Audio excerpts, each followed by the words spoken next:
I'm Sandra, and I'm just the professional your small business was looking for. But you didn't hire me because you didn't use LinkedIn Jobs. LinkedIn has professionals you can't find anywhere else, including those who aren't actively looking for a new job, but might be open to the perfect role, like me. In a given month, over 70% of LinkedIn users don't visit other leading job sites. So if you're not looking on LinkedIn, you'll miss out on great candidates like Sandra. Start hiring professionals like a professional. Post your free job on linkedin.com/spoken today.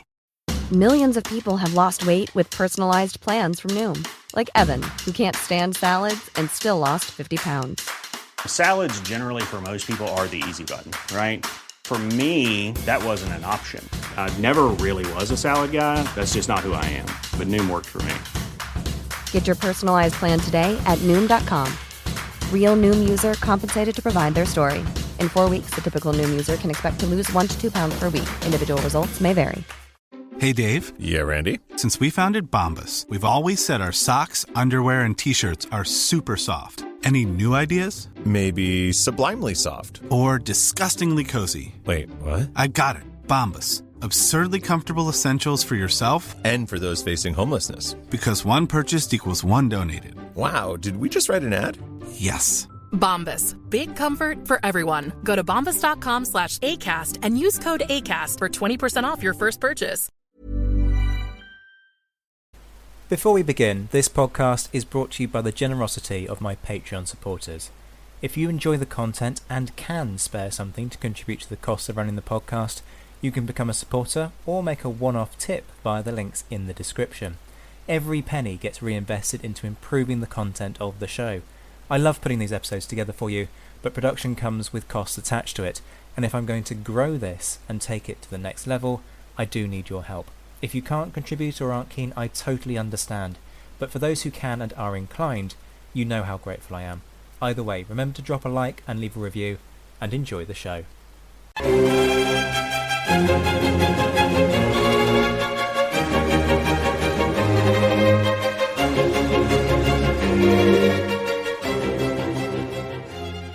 Hello and welcome to the Napoleonicist. It's time for another themed month as chosen by my Commander patrons.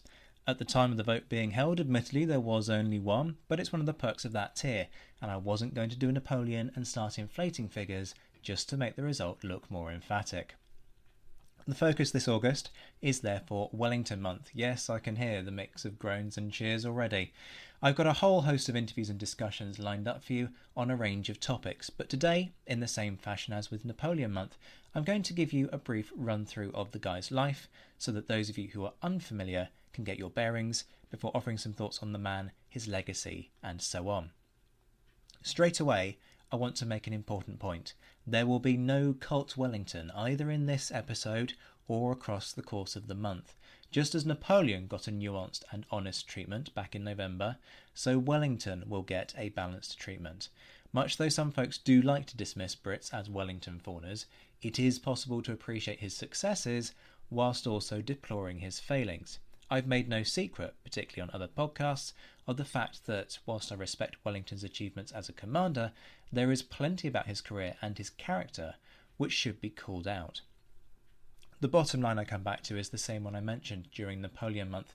These people are human. They aren't all hero, they aren't all villain. They're more complex than that and more interesting because of it. Placing them on a pedestal is simply unhealthy and presents a blinkered version of history. So Wellington, who was he? Born Arthur Wesley in 1769, there is even debate about his date of birth. The family stated that it was the 1st of May, but, as Rory Muir has pointed out, other records point to him having been baptised on the 30th of April and born on the 29th. Wellington was fundamentally an aristocrat, being born into an Anglo-Irish and therefore Protestant aristocratic family. Yet Wellington was not the eldest in his family and therefore was not destined to inherit the family title of Mornington. Born to talented violinist and harpsichord player Gerrit Wesley and his wife Anne, née Hill, Arthur was the 6th of 9 children born into the family, though 2 died in infancy and 1 in early adulthood. Early life was therefore comparatively comfortable, at least compared to most in society at the time, The Wesley family estate was not vast, and the family had hang-ups about the extent to which an estate in Ireland counted for less in the social hierarchy of Georgian society. Wellington died in 1781, and the title passed to Arthur's oldest brother. Arthur's early years were not illustrious. It seems that he struggled academically, not really showing a great aptitude for anything, resulting in a mix of concern and frustration from his mother. Eventually, having been withdrawn from Eton, Arthur was sent overseas to study in preparation for a career in the army. Attending the Royal Academy of Equitation at Angers, he worked on his horse riding, but also his language skills, whilst learning to conduct himself like an officer. It worked, and Wesley was delighted by the transformation when he returned to Britain aged 18. A few months before his return, he gained a commission as an ensign in the British Army's 73rd Foot. This was an age of promotion by purchase, and the Wesley family ruthlessly exploited it. Having received his first commission in March 1787, by December of the same year, Arthur had a lieutenancy in the 76th, transferring to the same rank in the 41st Foot a month later, and then a lieutenancy in the 12th Light Dragoons in June 1789, all about kind of spreading, yes, to a degree, his service, but particularly jumping different places in the ranking of seniority within a regiment in order to be able to purchase that much faster. Exactly 2 years later, he became a captain in the 58th Foot, transferring to the 18th Light Dragoons in October 1792, before becoming major in the 33rd Foot in April 1793, and lieutenant colonel of the same regiment in September 1793. Put another way, he climbed 5 ranks in 6 years. It was an obviously and inherently flawed system. But Arthur was the rare exception, where the ability to buy your way up the promotional ladder was matched with actual ability. Like so many men in the upper echelons of society, Wellington benefited from his personal connections, enjoying the patronage of none other than the Lord Lieutenant of Ireland, serving as his ADC until 1796, though there may have been a gap when Lord Fitzwilliam held the post. In any case, during that period, Wellington was also serving in the Low Countries, demonstrating an ability as a commander of a regiment and having what was probably a formative experience as he witnessed the tribulations and setbacks of the campaign and saw what really didn't work and acquitted himself pretty well. Yet all was not smooth sailing in Wellington's life. In 1793 he had proposed to Lady Catherine Kitty Pakenham, who he'd been courting for about a year. It was rejected on the grounds that Arthur didn't have sufficient prospects for it to be clear that he could support her properly. At this point, he may have started to take his career more seriously. It's important to emphasise that alongside his military life, he was also pursuing a political one, becoming an MP in the Irish Parliament and in 1790 MP at Westminster for Trim. Rejection from the Pakenham family coincided with more activity in his professional career. Arthur's health seemed to have suffered from his time in the Netherlands, and he was not with his regiment when it initially set sail for the West Indies in the autumn of 1795, therefore escaping the wrecking on Chesil Beach of several of the transports. Although he was subsequently to sail with the flotilla, bad weather turned the ships back, and in April 1796, Wesley's unit was reassigned for service in India, sailing in June 1796. I have a whole interview coming on Wellington's career in India, so we'll resist a detailed run-through of his life during this stage, but it was a key stepping stone in his efforts to make his name and his fortune. There can be no question that his career benefited massively from the fact that shortly after Arthur's arrival, none other than his brother, Lord Wellington, was appointed Governor-General of India. This was an age of patronage, and there were few better ways to benefit from such a system than working to fulfil the wider aims of your own brother and taking the opportunities that offered. There is a time and a place for discussion of the British in India, but this isn't really it. I am no great advocate of the Empire or many of the actions and atrocities that were committed in almost 2 centuries of British control of India. To answer the inevitable question, was Wellington a racist? I would personally say no. I've never seen any convincing evidence to suggest that he was. Some might argue that he was involved in the expansion of the British Empire and therefore must have been. I would disagree on 2 counts. Firstly, he was not the person making the final decisions on British policy in India, much though he did try to influence and advise his brother. Ultimately, he was there as a soldier with orders to follow. Secondly, it's important to acknowledge the way in which the motives behind the growth of the British Empire changed over time. The notion of Britain on a, inverted commas, civilizing mission, and what Rudyard Kipling termed the burden of white men, emerged much later in the course of the 19th century. What drives expansion in India is, initially at least, ultimately greed. There's no sugarcoating that. But fighting with a mixed-race army of British Regular and East India Company sepoy troops, there is nothing to suggest that race affected how Wellington approached his job in India. Wellington benefited massively from his deployment in India. Initially out there as a colonel, he was given command of what proved to be one of the few botched engagements of his career, a night assault on a position outside Seringapatam. In fairness, the method of the assault had been chosen for him, so not 100% on him in terms of planning, and he missed the reinforcements, ending up coming back to camp, though not having the tantrum that some sources have claimed. He took the position easily the next day, but if we're going to flag the successes, we must also flag failures such as those. After the siege of Seringapatam, he was appointed governor, something which annoyed his superior, General David Baird, though Arthur was probably the wiser choice from a diplomatic perspective.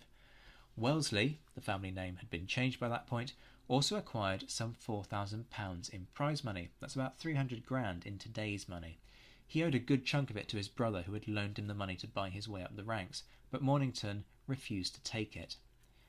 The Second Maratha War, which I recently discussed with Josh Provin in an interview for his book, you can find it in the Napoleonicist back catalogue of episodes, was pivotal for making Wellington's name. There's no sense in me giving chapter and verse on what was discussed on here so recently, but the capture of Ahmednagar, the defeat of the Marathas at Asai and Arguam, and the capture of Gawalgur led to Wellesley's role being wrapped up successfully in a matter of months. Wellesley returned home to England in 1805, having been made Sir Arthur the previous August, and amassing a remarkable £42,000 of personal fortune. That's 3.2 million quid. He was also a Major General, though by no means a household name. In April 1806 he married Kitty Pakenham, but the decision may have owed much more to the matchmaking of Olivia Sparrow rather than the devotion of either of them to the other. Kitty had at one stage been betrothed to someone else in the intervening 12 years, but had broken it off. Wellington supposedly remarked that she had grown rather plain. She had suffered with her mental health at one stage, and that had an impact on her health more generally. Nonetheless, their first son Arthur was born in February 1807, and their second Charles in January 1808. During that time, Wellesley had acted as Chief Secretary of Ireland, though he was frank that his military career came first in his mind, and he participated in the British expedition to Copenhagen, in which the British effectively stole the Danish fleet in order to prevent it from falling into Bonaparte's hands, firebombing the Danish capital in the process. While Wellington was not was not in charge of the decision making on the bombardment of the city, he did defeat a diversionary force at Kyoga. I've probably ruined the pronunciation, apologies to any Danish listeners, on the 29th of August 1807. It was hardly a glorious affair. The Danish force consisted of significant amounts of militia, some of whom were apparently so poorly equipped that they still had their wooden clogs on their feet. The big break, of course, came in 1808. Wellington had been advising the British government on an expedition to South America to wrest control of colonies in the region from Spanish grasp, and was poised to sail in the near future when news arrived of the Spanish uprising against French occupation in the summer of 1808. Wellesley's 9,000-strong force was therefore dispatched not to the New World, but to the Old, sailing from Cork in July, and after Spanish officials in Galicia waved him off, he landed at Mondego Bay in Portugal, swiftly winning at Releithia and Vimeiro, though being superseded at the point of victory in the latter, and prevented from following up the advantage he had gained, much to his frustration. There followed the controversial Convention of Sintra, a ceasefire which secured the liberation of Portugal, but allowed the French to be evacuated back to France on British ships, carrying much of their loot with them. Dissatisfied, though obliged to sign it, Wellesley secured permission to return home, where he testified before an investigation on the convention and ultimately cleared himself of any wrongdoing. He was the only general involved in the affair to be employed on active service again. The next few years of Wellesley's life are essentially intrinsically intertwined with the history of the Peninsular War, elements of which have been discussed on the podcast or will be in future episodes. To give you the very barest of rundowns, in April 1809, Wellesley was sent back to Portugal, secured a victory over the French at Oporto, liberating the country for the second time before advancing into Spain. The Talavera campaign, as it became known, was beset with problems regarding cooperation with the Spanish. Promised transport support for the supplies failed to materialise, affecting his ability to feed the troops. Battle at Talavera in July 1809 offered limited strategic advantage. Most of the fighting fell on the British, as Wellesley deliberately gave the Spanish the most sheltered positions in the line. The French, under Victor, were defeated and withdrew, though it cost Wellesley about a third of his army. The victory was rendered strategically useless, however, by the descent of a separate French army from the north, which was trying to cut his lines of communication with Portugal, and he had little choice but to withdraw back to the region near Badajoz. Limited fighting was seen for almost a year, yet Wellington, he had obtained his title Viscount Wellington of Talavera for his role in the victory, was not idle, setting about building the lines of Torres Vedras as a means of ensuring that when the French re-invaded, and he considered it almost an inevitability, he had a safe place of retreat. When the French did duly invade in 1810 with a force under Marshal Massena, he faced and defeated the French at Busaco before pulling back to the lines of Torres Vedras. As the French eventually evacuated Portugal in early 1811, their rearguard checked Wellington's pursuits. Some folks like to hold these up as crushing defeats. They frankly weren't. The French continued their withdrawal, but Ney did a deeply impressive job with the rearguard of fending off the Allies, much to Wellington's frustration. 1811 was essentially a year of stalemate, with a narrow victory at Fuente do Ouro in May, probably the closest Wellington ever came to a proper defeat, and Albuera, where Wellington was not in command, but the Allies were severely bloodied. 1812 was the decisive year, with the capture of the Spanish border fortresses of Ciudad Rodrigo in January and Badajoz in April, both followed by plunder and taken at considerable cost. Salamanca in July saw Marmont, who had taken command from Massena after Fuente do Ouro, comprehensively beaten, and the French sent reeling back to the north, paving the way for the liberation of Madrid in August. Yet the autumn of 1812 saw the French commanders in Spain begin to unify in the face of the threat that Wellington and his Anglo-Portuguese army posed. After a botched siege of Burgos, he was woefully underprepared and should never have been sucked into trying to take the place, but sieges were never Wellington's strong point. He was forced to make a hurried withdrawal to the Spanish-Portuguese border. But 1812 had tipped the balance, especially since Napoleon began to withdraw troops to rebuild the army that he had driven to destruction in Russia. 1813 saw a blistering advance into the heart of Spain, repeatedly turning the French flank until they finally offered battle at Vitoria in June, where he again defeated them. This was the last straw, really, for French control of Spain, bar toeholds in Pamplona and San Sebastian, and Suchet's force in Valencia. The French were effectively evicted from the country, and it also brought Wellington his marshal's baton. Soult was sent to try and retake the offensive against Wellington, but ultimately was defeated at the Battle of the Pyrenees. San Sebastian was taken in September, and the Anglo-Spanish-Portuguese troops were the first of coalition forces onto French soil in years, in the autumn of 1813. 1814 brought further successes, as Wellington cautiously applied pressure in the south, ultimately ending at Toulouse in April, a battle fought just days before news that Napoleon had agreed to sign an armistice arrived. With the war seemingly over, Wellington turned his mind to politics again, being appointed British ambassador to Paris in April 1814. He returned to England in June, seeing his family for the first time since he had sailed to Portugal in 1809. He hadn't seen his children or his wife in 5 years, and that distance certainly hadn't helped the relationship with either.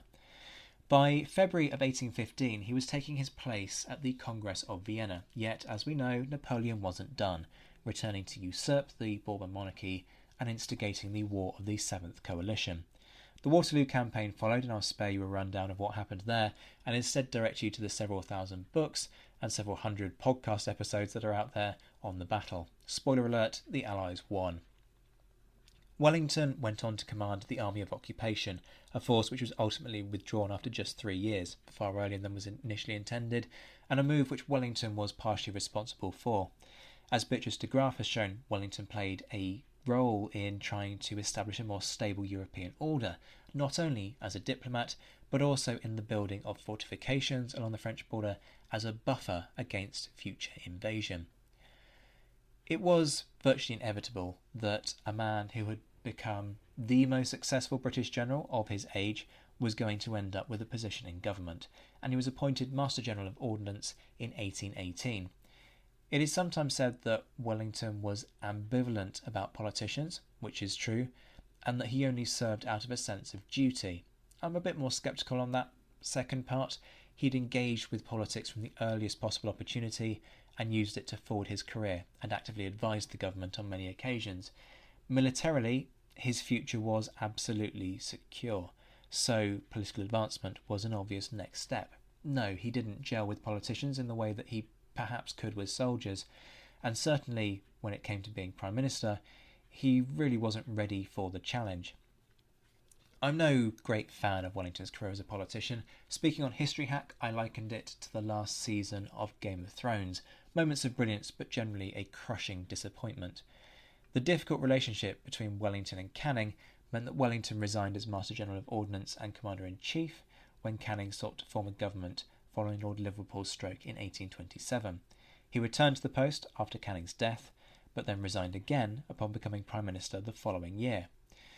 You can't discuss Wellington's premiership without talking about Catholic emancipation. I mentioned this online recently and kicked up quite a furore, especially when I remarked that this showed Wellington's integrity. Catholic emancipation is a long and complex story. It's important to emphasise that emancipation was more of a process than an individual act, which preceded Wellington's premiership, and of course derogatory attitudes towards Catholics didn't end with the Emancipation Act.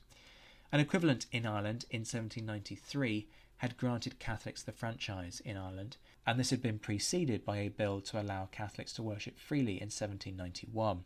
Nonetheless, Catholics could not, according to the law at least, enter Parliament or hold public office, in part due to an anti-Catholic oath which had to be taken. And of course just lying and taking the oath regardless wasn't really an option, because it was both illegal and meant denigrating your own religion at a time when religion was far more central as an element to most people's lives than it is today. The issue was, of course, forced upon the government by Irish orator Daniel O'Connell, who had stood in the County Clare by-election in 1828 and refused to take his seat until the oath was rescinded in law. Wellington and Robert Peel therefore set about drafting the Catholic Emancipation Bill, and having seen a draft of the bill in Wellington's papers, it's very clear that he played an active role in its framing, crossing out entire sections and reframing them. Such was the Duke's nature. The act led to what I always consider to be a pretty hypocritical incident in Wellington's career, his duel with the Earl of Winchelsea. Winchelsea accused the Duke of an insidious design for the infringement of our liberties and the introduction of popery into every department of the state. This was an insult fundamentally on Wellington's honour, and the usual way of dealing with such a thing was to demand satisfaction in the form of a duel, especially if the insulter was unwilling to apologise. Wellington and Winchelsea therefore met at Battersea Fields. Wellington fired first, missed. He admitted himself that it was a rubbish shot with a pistol, and Winchelsea fired into the air. His second had actually only agreed to support him if Winchelsea committed to not fire on the Duke. There is also an interesting point here about honour and masculinity. In some circles, it was considered dishonourable to actually aim to kill your opponent, which therefore turned duels into something of an absurd charade. Not all duels, however, contained such limited risks. Why did I suggest that this was hypocritical, though? Well, if Wellington had been a private citizen, it wouldn't have been. But he wasn't. He was a soldier. He still held commission in the army, and officers were forbidden from duelling. Wellington had signed off on court-martial proceedings where officers were tried for the crime. He'd commented on them, and yet here he was, doing precisely what he had lambasted others for. The flip side, of course, is that it could be argued Wellington had little choice. Had he failed to respond, his honour and integrity as a man would have been called into question by society. Yet he was also Prime Minister, and had he been injured or killed at that point when divisive legislation was going through Parliament, it could have created a myriad of problems. The bill was passed into law in 1829, allowing Catholics to enter Parliament and hold all but a few public positions. Yet, as I say, I caused a bit of a stink on Twitter a couple of weeks ago when I suggested that the passing of the Act showed Wellington's integrity. People pointed out that it was forced upon him by circumstances. Completely true. So, why integrity? Well, essentially the king threatened to refuse to sign it into law, in part because, as head of the Church of England, he argued that it contravened his coronation oath. Wellington responded by threatening to resign, which saw the matter off, and the king duly signed. Essentially, Wellington averted a constitutional crisis and saw that the right thing was done by the Catholics and Parliament. Partly, that was, of course, pragmatism, but it shows Wellington's sense of public duty, which was not dictated by blind loyalty to the king or to himself in his own career, but the wider public. An odd stance for a man who passionately disapproved of the mob. And that important caveat leads us to the next logical point of discussion, the Great Reform Bill. This is unquestionably the low point of his career, though not all that surprising if people are familiar with his aristocratic attitudes. Democracy in Britain during this time was barely worthy of the name, and you could argue that it was actually worse than the system that existed in Napoleon's France. That's fair to a point, in that the French enjoyed universal male suffrage, but as I've argued in the past, if a system is rigged with inflated totals to make results look more emphatic, how truly democratic is it? In a way, therefore, it was as flawed as the boroughs system in Britain unquestionably was. The distribution of seats was unequal across boroughs and population. Areas with very small populations could elect MPs, whilst whole towns couldn't elect any. The franchise was also restricted to the wealthy, which essentially ensured that the interests of the rich were foremost in the minds of MPs. Wellington passionately opposed parliamentary reform. He was a man of the Ancien regime and a Tory through and through, and thought widening the franchise would have a destabilising effect on the country. It is possible to question whether this was a hangover from the days of the French Revolution and a fear of opening the floodgates to radical reform by the lower orders. I'm not going to make excuses for him. He wasn't a Democrat. His position was out of touch with the time, and when it became apparent that there was a desire within his own party for a limited change to the franchise and a wider system, he did pretty much the best thing and only thing that was acceptable and resigned. Whig Prime Minister Lord Grey, who formed a government when the Tories were ousted as a result of the resignation in 1832, was subsequently able, after two failed attempts admittedly, to get the Reform Act passed in 1832. It had its faults, for sure, not least the explicit exclusion of women from the franchise, and suffrage was by no means universal. Householders had to pay £10 yearly in rent to be eligible. But it was an important step in the right direction, and one that couldn't have happened with Wellington in office.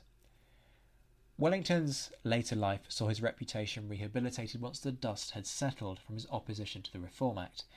As an elder statesman, his views were held in high regard, and he was actually appointed caretaker Prime Minister when, in 1834, the King dismissed the Whigs.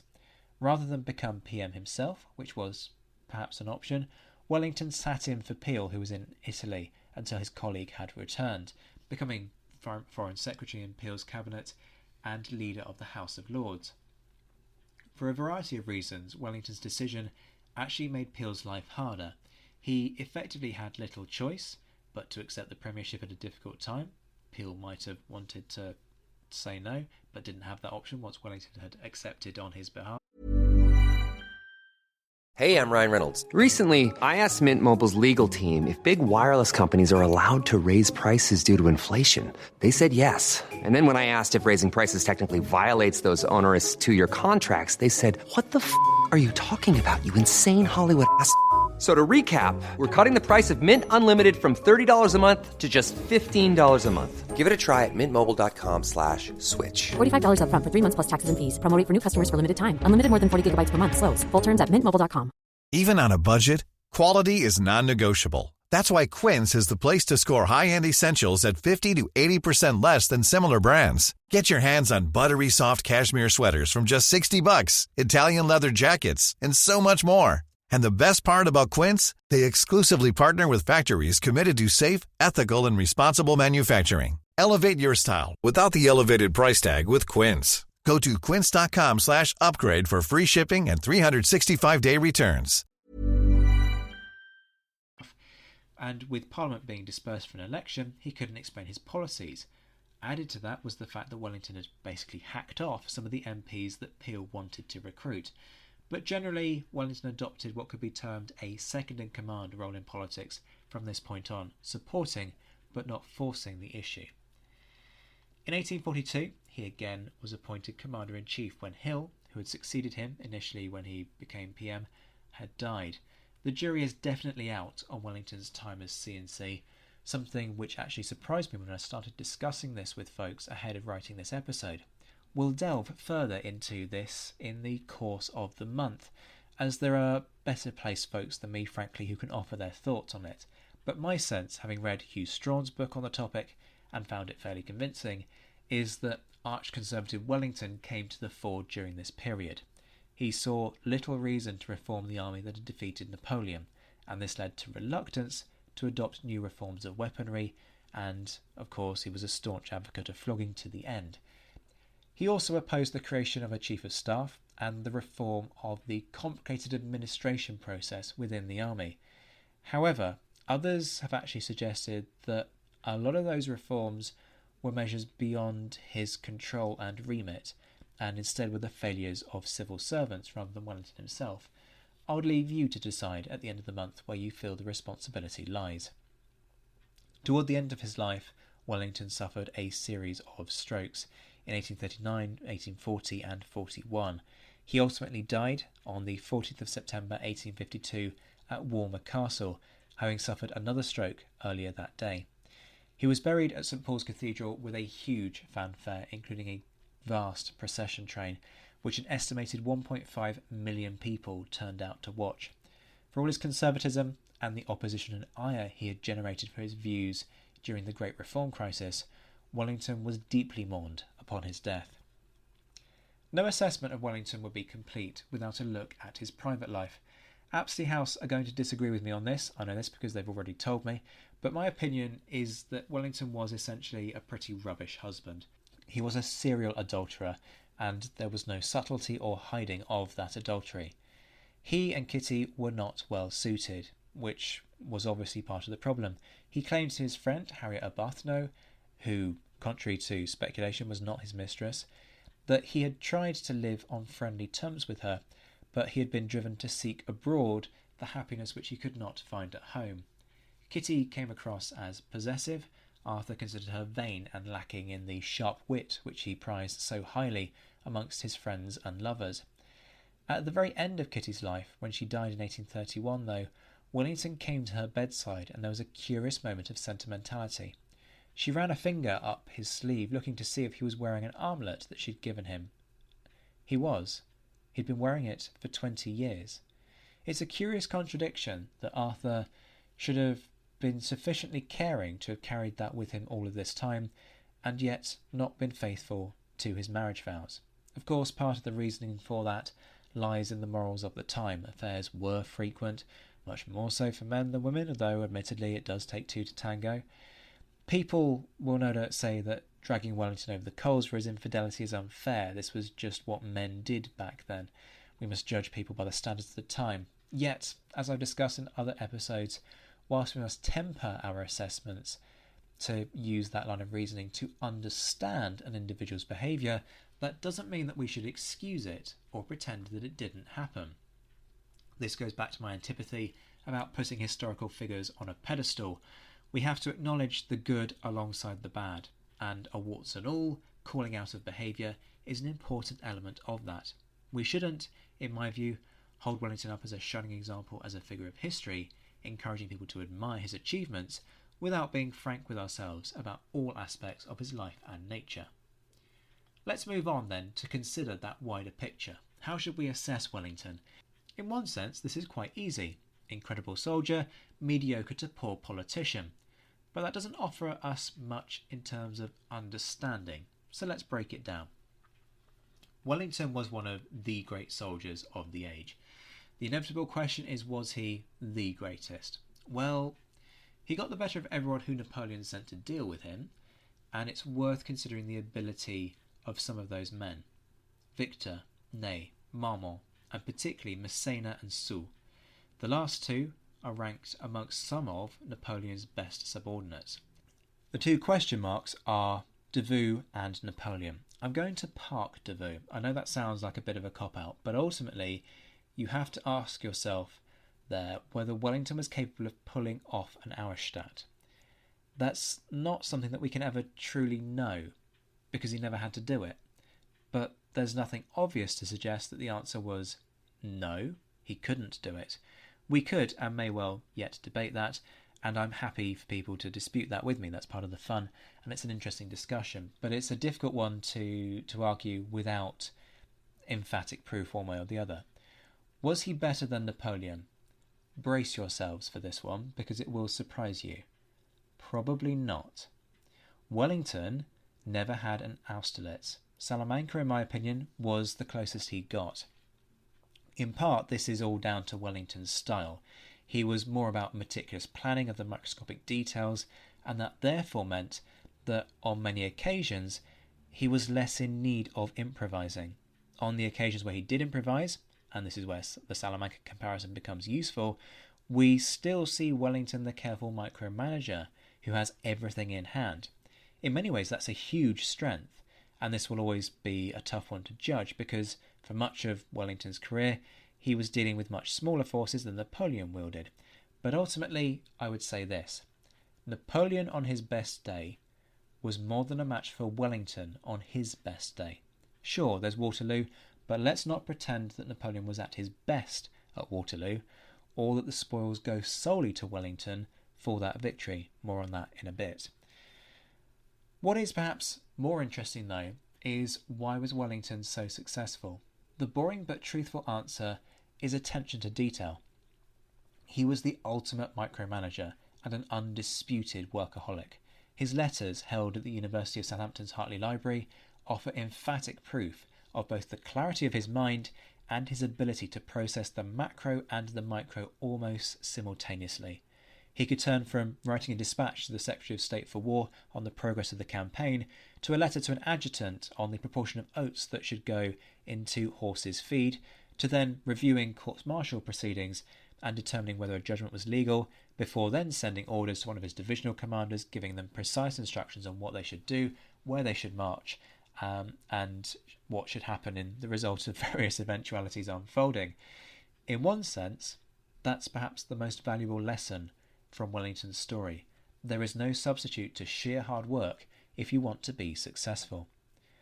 On the battlefield, he was exceptional at reading terrain. That's nothing unique. All good commanders have to be able to do that, but it was a skill that not all of his contemporaries shared. Was he lucky? Oh, occasionally, yes, absolutely. See that escape of disaster at Fuente d'Onoro, for example, and Massena's reluctance or refusal or sheer missing the opportunity to push that advantage. Again, all commanders need to have a degree of luck, but more often than not, I would argue that Wellington actually manufactured his own luck. Opportunities that arose often did so because of precise planning to engineer a scenario that he could capitalise on. Oporto springs to mind there. And he was also unlucky. He was never able to plan his way into a situation where he could annihilate a French army, no matter how hard he tried. And this is why he doesn't have an Austerlitz moment. No matter how hard his men fought, Vittoria, Salamanca, Vimero are all classic examples where other situations intervene to prevent him from achieving that all-conquering success that he was after. As a commander, Wellington was an exacting taskmaster. It is well known that he disparaged his men as the scum of the earth, a comment that he made on multiple occasions, and undoubtedly believed to a significant extent, although the relationship there was far more complex. There's an hour-long episode on that in the Napoleonicist back catalogue, so I won't delve into it again here. To his officers, he could be cordial. He had a pretty open table for dinner, and he valued the competence of individuals above all things, though it has to be said that Wellington preferred talent with a title i.e. members of the aristocracy, to talent without.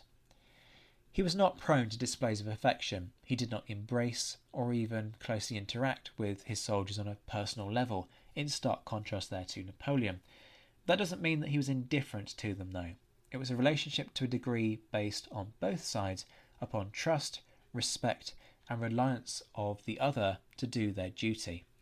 Wellington was, above all, concerned with supplying his men as well as the circumstances would allow, and using them in situations where the maximum advantage could be derived. That frugality with his men's lives stood in contrast to Napoleon, who confessed on occasion to thinking nothing of huge losses if it achieved his aims. In part, that difference was, as Wellington himself confessed in the winter of 1810-11, because the army he commanded was the last army that Britain had left, and it needed to be protected. Yet there was also emotion beyond that practicality. After the siege of Badajoz, he famously wept whilst walking the breaches and seeing the dead, something that his subordinate Thomas Picton found impossible to understand. Some have suggested that he was vindictive. I don't personally agree. The incident of the escape of the French garrison at Almeida in 1811 and the very sad suicide of Lieutenant Colonel Charles Bevan, because he felt that he had been implicated and didn't have the opportunity to exonerate himself, is sometimes cited as evidence of that. Whilst Wellington was a cutting individual, a sarcastic individual unquestionably at times, and could be incredibly cold, on that occasion he did not single out Bevan specifically. The reason why Bevan's request for an inquiry was declined was so that the army could move on after a sorry incident, and it has to be acknowledged that Bevan had a history of mental health issues. Wellington could be cold and cutting and sarcastic, as I say, but I honestly don't see petty vendettas being his thing. Among other things, he was just too busy running the army. As to his wider character, I've said many times, Wellington was a snob. He had no love of the lower classes and actively opposed expanding the franchise. He could be generous, just as he could be cold and scathing, intelligent and witty, accomplished and with a great sense of duty. He was widely regarded as one of the foremost men of his age at the time of his death. He was by no means a perfect individual, an easy man to like, but I suspect a difficult one to love. I want to take a few moments now to debunk some frankly irritating myths about Wellington and cover a few other comments that are, with the best will in the world, just demonstrable nonsense. Top of the list has to be Wellington was a defensive general. How many times have I had to cover that with folks? Well, Wellington did, yes, win defensive battles. There was a phase in the Peninsular War where he sat on the defensive and let the French come to him, because strategically that was a viable option. So sure, Vimero 1808, Talavera 1809, Basarco 1810, Fuente d'Onoro 1811, Sororan 1813, and yes, Waterloo 1815 were all defensive victories. But let's just take a moment to balance that out. Assaye, Releithia, Oporto, Salamanca, Vittoria, Toulouse, all offensive. The perception was originally a French one. By the middle of the Peninsular War, it had been realised that it was a bad idea to attack Wellington on ground of his own choosing, and of course Waterloo cemented the legend.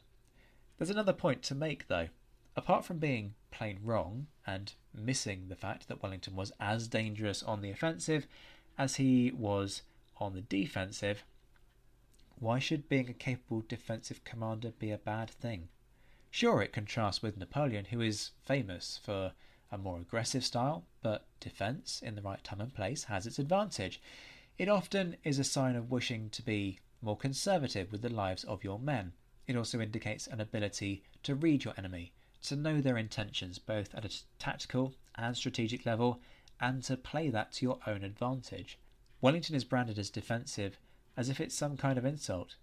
It's not. It's plain wrong, but the implication that being able to defend is a bad thing is just odd. We also have just mentioned the W word, Waterloo. Wellington was saved at Waterloo, claims some. In a word, no. I've covered this elsewhere, but in a nutshell, there was a fight combined strategy that Wellington and Blucher agreed to long before Napoleon went on the offensive in June 1815. When Wellington and Blucher met near Ligny on the 16th of June, Wellington agreed to march to Blucher's aid if he could, fight combined still underpinning their strategy. On the 17th of June, Blücher made a commitment to march to support Wellington if the Anglo-Dutch army stood and fought. They agreed, so Blücher came. That was not a case of getting lucky, that's a case of excellent planning in difficult circumstances. Wellington was the bait, Blücher was the snare, and Napoleon fell wholesale into the trap. Did Wellington defeat Napoleon? Only to the same extent that Blücher did. Without either one of them, there was no Allied victory at Waterloo.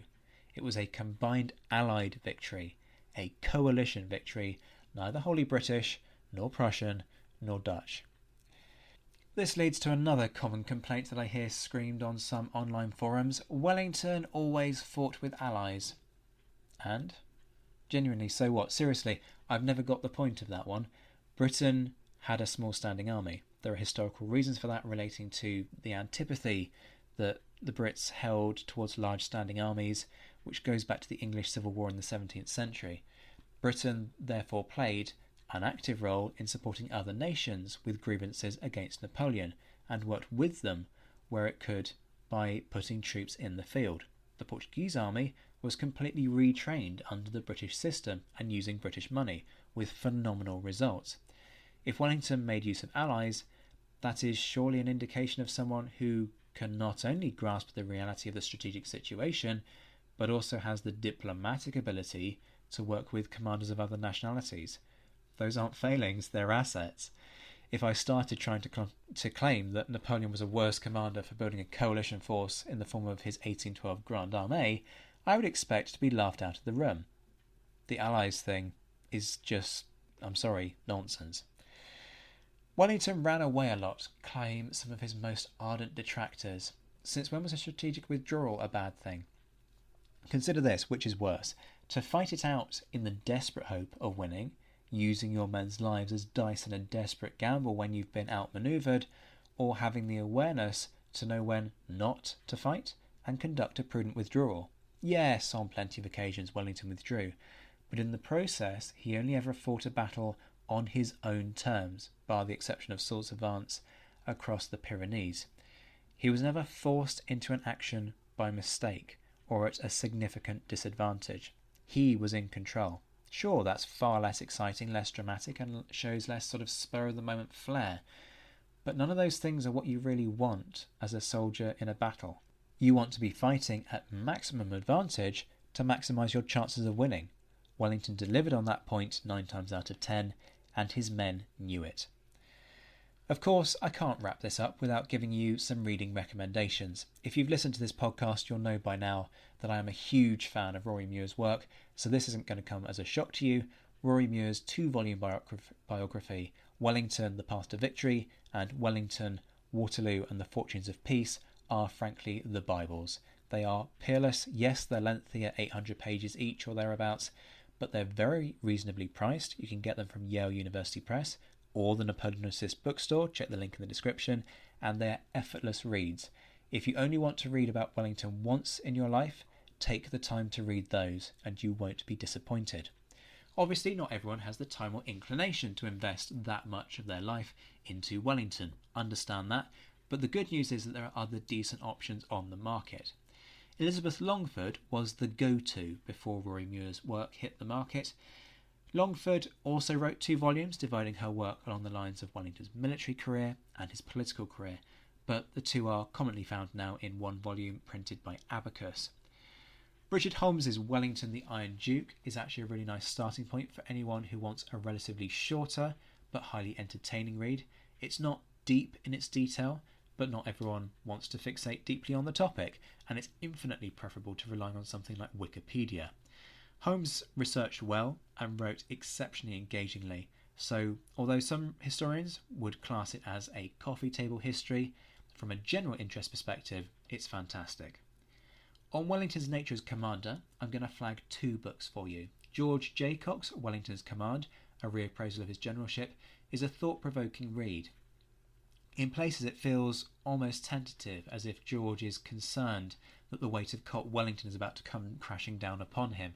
He makes some pretty reasonable critiques of Wellington's style, highlighting some important flaws, and it's nice to have that corrective to anyone who suggests that the Duke was a flawless general. Hugh Davies wrote Wellington's Wars, The Making of a Military Genius, which is also worth a read. I'm always a bit ambivalent about words like genius because we then start to get into discussions about hero worship, and that can be unhelpful. I just don't like putting anyone on a pedestal. Hugh makes some legitimate points though about what Wellington made work, not least the supply element, and tracks the origins of the successful elements of Wellington's style. It's also very readable, so well worth the time invested. So if you've been inspired to read further on the ideas in this episode, why not support independent bookstores and your boy producing this podcast by buying them via the Napoleonicist bookshop. Click the link in the description and you'll find a vast range of titles that will be of interest. There's a specific subsection actually on giving you a list of Wellington-based titles, and in the process independent booksellers get a cut and the Napoleonicist also gets a cut, so there are many who benefit. I always thank my Patreon supporters, but have good news for those of you who don't want to make a regular contribution, which I completely understand, but do perhaps want to leave a one-off tip. You can now tip the Napoleonicist via Ko-fi, the link is in the description, and know in advance that your generosity, whatever the size of your tip, is hugely appreciated. And of course, no episode would be complete without a shout out to my Patreon supporters, who keep the podcast going through their generous subscriptions. A particular thanks to my Commander patrons, Ger Brown and Jane Davis, and my Mentioned in Dispatches patrons, Alexandra Lyon, Josh Keeney, Gareth Copeland, Ross Flowers, Jim Deary, Lucy Tatner, James Bevan, Roy Muir, Lynn Dawson, Beatrice de Graaf, Anna Vakulenko, John Haynes, Brendan Teeling, an anonymous Canadian, Alex Churchill, and Rob Griffith. There are a few perks for supporters, including a discount code from Pen and Sword, and Commander patrons get to influence these themed months. In fact, voting is open for the next themed month right now, so if you want to dictate where this podcast goes in the future, check out the link in the description for more details. Join me in a few days' time when Wellington Month will continue. It's a busy schedule with 4 episodes already in the bag and a number of others in the process of being scheduled. But until then, I'm Zach White. This has been the Napoleonicist. Take care of yourselves, my friends. Stay well, stay safe, and as always, thank you for listening.